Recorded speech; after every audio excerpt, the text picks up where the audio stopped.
Click the first link in the description for the best Askreddit content.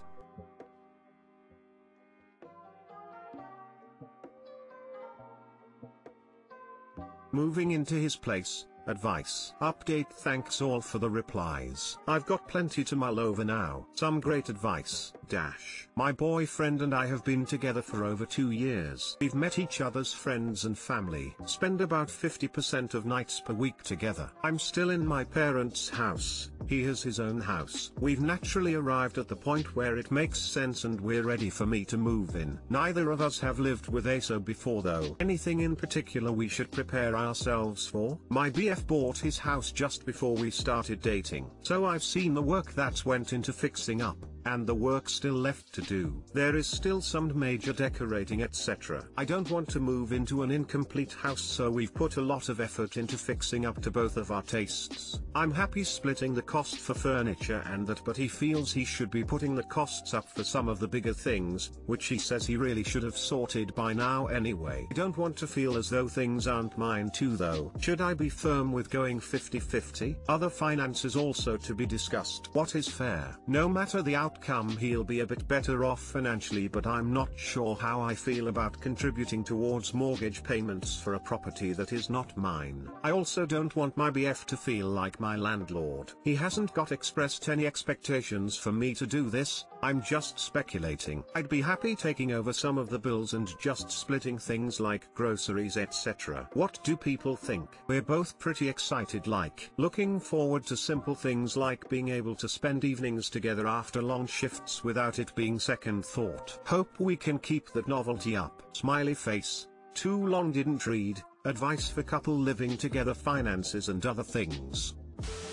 My partner and I had to move in together for about 3 to 4 months earlier this year because of COVID circumstances, so I have some advice based on that, plus having lived with roommates before. Not about finances at all, but sit down and have a really good conversation about cleaning. What does clean mean to you and the family you come from? Does it mean spotless, or does it mean a little messy but no active infestations? What is a pet peeve you have about household chores? My partner struggles with doing dishes because it kills his ADHD. I hate doing the trash because the garage is spooky. Will you two clean up for each other? Will you do a rotating chore run? This is not a thing you can just figure out when you get to it. It can really build up resentments, and you both have to nip those in the bud. Something we started doing 2 months in, and are still doing now that we're in separate spaces again, is doing a weekly check-in. Sit down, put your phones down, be calm and fed and watered, and talk about how it's going. Do not schedule over this unless you are both genuinely needing to skip it or are able to reschedule it. This has honestly felt like mini therapy for both of us and has helped us bring up a lot of small snags and figure them out. I think it's also taught us how to actively listen to each other and how to communicate issues. I think these talks can also help you work through how finances are working, and if there need to be tweaks made. I promise, even if you spend a lot of time together, it's the little things that can build up. Good luck! Exclamation mark.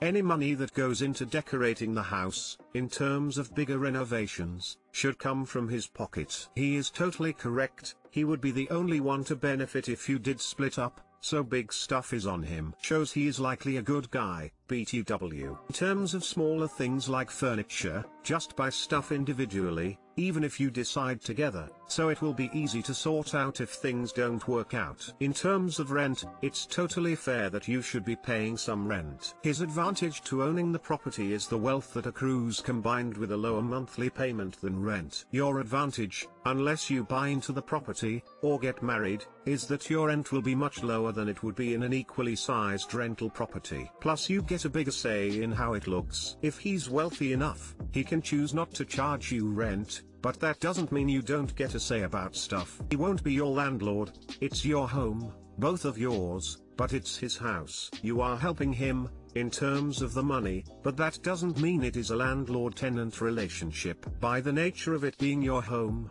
you have a right to an equal opinion, but you also don't have to pay anything more towards it. In terms of amounts to pay for rent, and any shared expenses in a situation with unequal incomes. I just go with a simple ratio. Say he earns 4,000 per month after tax, and you earn 1,000, so it's 4 to 1. He pays 4/5 of any shared expenses, you pay 1/5. You both lose the same proportion of your income, and you both have the same proportion left over for individual expenses, or gifts. You adjust this as the ratio changes, of course. It means everyone is contributing equally hard, as opposed to a blunt 50-50, which is equal, but not really loving, and not much of a partnership. So if his mortgage was 1,000 piece, your rent should be 200 piece. Think of it more like paying rent and not putting money into his mortgage. I don't think it will be like a landlord. You would have to be paying rent anyway. But yeah, you could pick up other bills instead. I'm not sure on paying for furniture and stuff. I moved in with my now wife right after the army. I didn't have jack shit cause I lived in the barracks. I don't think we bought any big items for a while, but we split a lot of the littler things like shelves and wall decorations. My only other advice is it's okay to not want to spend an evening together. There are many times me and my wife will only talk for an hour after work and then a bit during dinner, but then be in separate rooms the rest of the evening doing our own things. Most people need some space occasionally. Think about your living situation if you were moving out on your own. Could you afford a place by yourself? Would you need a roommate? Do some math based on those things. Side note, I think everyone should learn how to live alone and be self-sufficient before moving in with WSO. If you all aren't married, I would advise against putting much of your finances into any costly projects/repairs in the house. Beyond that, you two need to talk and come to an agreement about finances. I know it's awkward, but strangers on the internet don't know anything about your relationship or the financial situations either of you are in. The absolute worst thing you can do is not have clear communication about this stuff before moving in. So get off Reddit and go talk to your BF, and don't get in your head too much. Living together is great, but the only way it can possibly work is if you guys talk to each other. How do I 26F make my boyfriend, 26M, understand that I'm not comfortable with how one of our mutual friend, 27F, is always physically throwing herself at him while drunk? My boyfriend and I have this mutual friend. She's currently in a long-distance relationship with one of our other guy friends. We are all pretty good friends with each other, but lately the behavior of the female friend, especially when she's drunk, is making me very uncomfortable. She tends to get closer to my BF physically and it bothers me. If it was a simple hug or a friendly pat on the back I wouldn't have been so worried, but it's always falling on him or trying to sleep in his lap. The last time this happened was during her birthday party which we hosted for her, and this has made me really upset. I don't know how to confront her since we have been friends for almost 8 years now, and I hate confrontation. I also wish my boyfriend did something, or gently tried to get away, but he didn't. It was her birthday party a couple of days ago, and every chance she got she pretty much just threw herself at my boyfriend. I did have a conversation with my boyfriend about it after the party, and I told him how hurt I was and how painful it was for me to watch it. He apologized and promised he would make sure he would stay away from her the next time she tried to do something like this. This isn't the first time it has happened. Also, I'm upset with the fact that my boyfriend didn't once find and sit next to me the whole time we were drinking, but sat next to other girls that were in the party. All of this is really affecting me, and I've been feeling insecure ever since then. Am I overthinking? TL, doctor, a mutual friend of ours has no boundaries and keeps physically throwing herself at my BF. This is the way I'd look at it when you talk to her, because I'm going to recommend you speak to her since she's your friend too. It's going to be awkward, but she's the one who created this awkward situation, so the awkward blame will go to her. Haha. When she's not drunk and you can speak to her alone, I'd say Susan. When we're hanging out drinking, it's always a good time. The only thing is, I know some people are more touchy-feely when they drink, and it's making us, I'd say us, you and BF, but only if that's true for him too, uncomfortable because we aren't touchy-feely people. I know you'd want to know that because you'd never mean to do that. I really appreciate you understanding. Anyway, How are your classes going? The thing is, you want to sound like you know she'd be okay with you telling her because you know she's a responsible person. You say this to her in a just FYI kind of tone, i.e. keep it casual and not super serious sounding. At the end, you throw in some other more pleasant subject so you can get out of the awkward conversation and let her know it's over and done with. That's what I recommend. If it happens after this, that's a serious conversation because that's not okay and she now knows how you feel about it.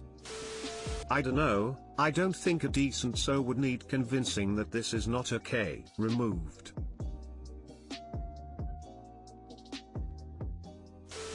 Change the way you think. When you find yourself avoiding confrontation, instead of saying I don't like confrontation, say to yourself I don't like this situation, and I am choosing not to address it and therefore it will continue as is.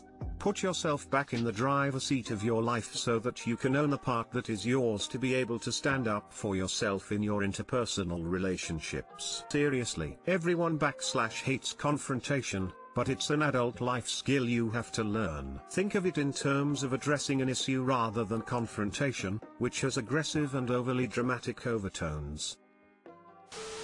Your boyfriend seems to like all the attention. You need to stand up for yourself against him and the friend. Don't wanna hear I hate confrontation. Stand up for yourself. Demand respect. That friend is no friend at all, being all over your man right in front of you. He understands. He just didn't care cause the attention was nice. If it bothered him he would have done something long ago. Since you confronted him on it and he claims to understand, how he handles the next event will tell you everything. Either he respects your wishes and starts setting boundaries with, or he values the ego boost over your feelings. Time will tell, but his behavior up to now suggests as much. It's as much a partner's job to keep intruders to a relationship out as it is not to stray. P.S. Girl is not a friend, I'd phase that shit out. I, 30M, think my wife, 28F, is in denial that her dream is not working out and it's time for me to stop funding it.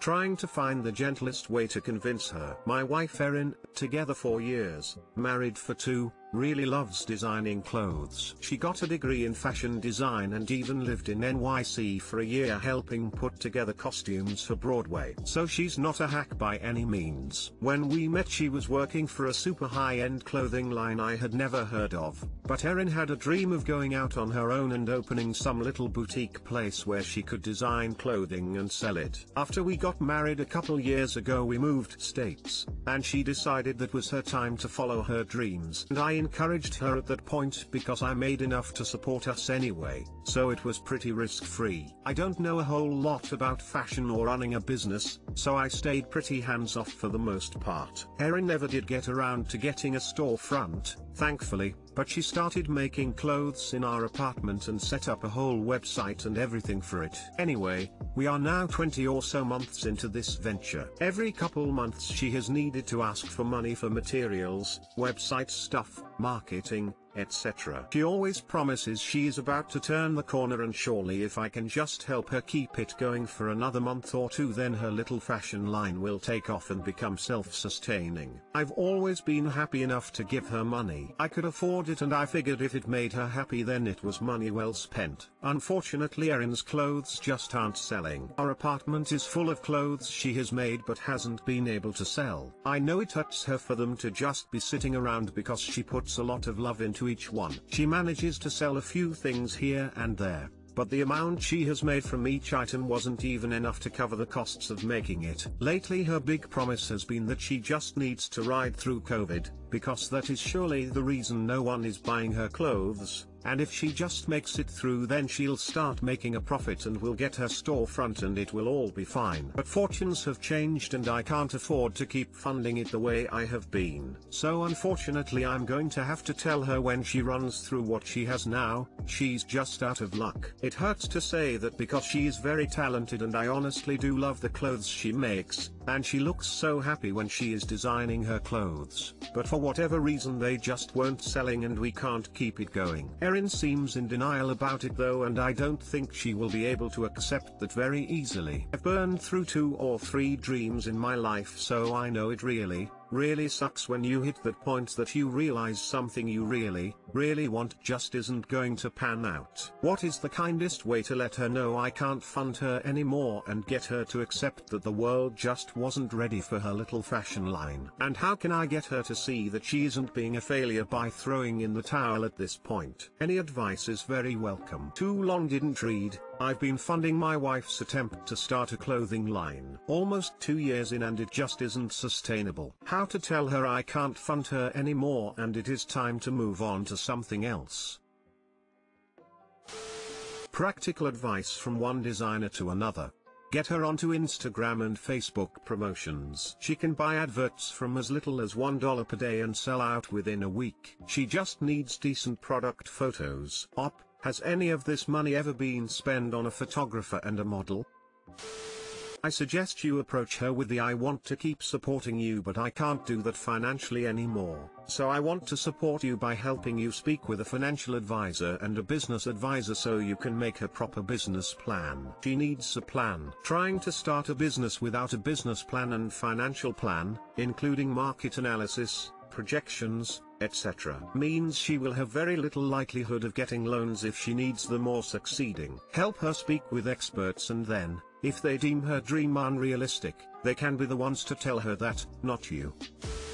Talent has nothing to do with success. Designing clothes, marketing clothes and selling those clothes are three very different skills. Of those three skills necessary to be successful, designing is the least important. Does she know who her customers are? Are they single professional women 25 to 33? Are they married zams who are over 35? How does she reach those customers? Facebook ads, Google ads, posters stapled to telephone poles, a flyer on the bulletin board at the local supermarket? Unless she has a cogent business plan, which includes a detailed marketing plan to reach her target audience, she has no chance of being successful. No chance. You'd do better buying lottery tickets. Instead of telling her to shut down her dreams, maybe it's time to refocus. The apparel industry is getting hammered by COVID-19, so instead of trying to swim upstream, maybe she hits the pause button on selling clothes and focuses on doing market research for her target audience, developing a marketing plan,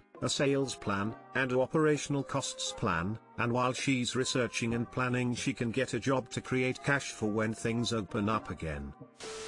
Well, for one, she doesn't have to give up. She can get a part-time, or even full-time, job to fund her own business until it takes off. Secondly, clothes are really hard to sell because within the past few years there are now thousands of online stores that sell many clothes items for very cheap. I think it's a great idea for her to stop making new clothes and try to sell the clothes she has. Also, you should send me a link or something. I am a fashion freak and I'm super interested.